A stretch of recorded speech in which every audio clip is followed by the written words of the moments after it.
Well, as Channel 8 celebrates 65 years in the Valley, we're taking a look back at some of the people who have made our station what it is today. Las Vegas in the 1950s was a wild, bustling town full of all kinds of energy and promise. One of the people who was drawn to the city was a young man who came here to be a banker, but ended up working a second job in a fledgling industry called television. Joseph Cunningham became one of the best and only television directors in town. George Knapp introduces us to one of this year's inductees into the KLAS Hall of Fame. This is the singing rage, Miss Patty Page. The one down below is Ed Sullivan, who would come out and appear on the strip. With so many photos of young Joe Cunningham hobnobbing with the biggest celebrities of the day, you might think he'd been a celebrity himself. George Burns, the McGuire sisters, Pearl Bailey, and actor Jack Carson. That's Jimmy Durante and heavyweight champion Rocky Marciano.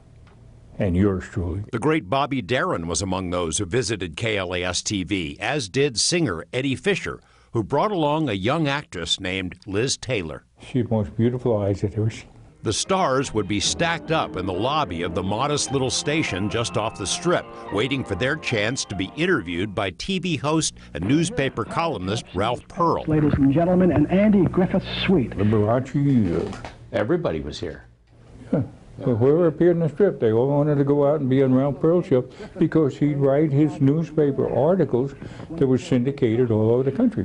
Joe Cunningham used the GI Bill to fund his education, learning how to be a TV director at a school in New York City. He landed a directing job in Wisconsin for a few years, but in 1958, he and his wife moved to Las Vegas. This is the city of daytime sun and nighttime fun. Las Vegas was young, exciting, and growing, a perfect place for Cunningham to break into the banking industry, which is what he did. But on a whim, he also stopped by to take a look at the Channel 8 studio, and while taking a tour, was offered a job on the spot so that the station's only director could take some time off. Could you substitute for 2 weeks for him, while he goes on vacation? Sure. Well, they found out that there was only 2 directors in town, me and one other. The 2-week stay stretched into 6 years. Working nights and weekends, Cunningham directed everything. The station had only 2 cameras, and because videotape hadn't been invented, every program was live, something he learned the hard way on day 1. So here I am, stand by in the studio, ready one, take one, and cue him. And I thought I was doing a rehearsal. And the cameraman, afterward, he turned around and he says, "Joe, that was live."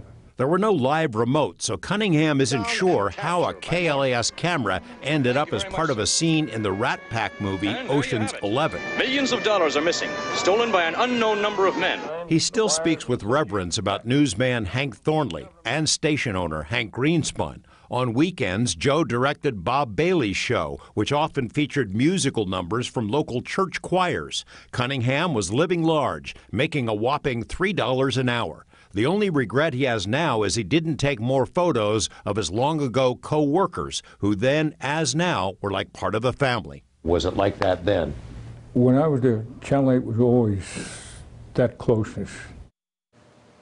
And in addition to Mr. Cunningham, 3 other people were inducted into the Channel 8 Hall of Fame today. Bob Walsh was also honored. He came to Channel 8 in the 1980s working as a reporter, news and weather anchor, a producer, and a community affairs director.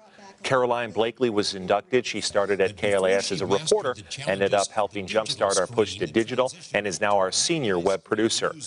And, of course, Chris Matthews, our award-winning sports director who covers all things sports day in and day out. And congratulations to all of our teammates in that big honor.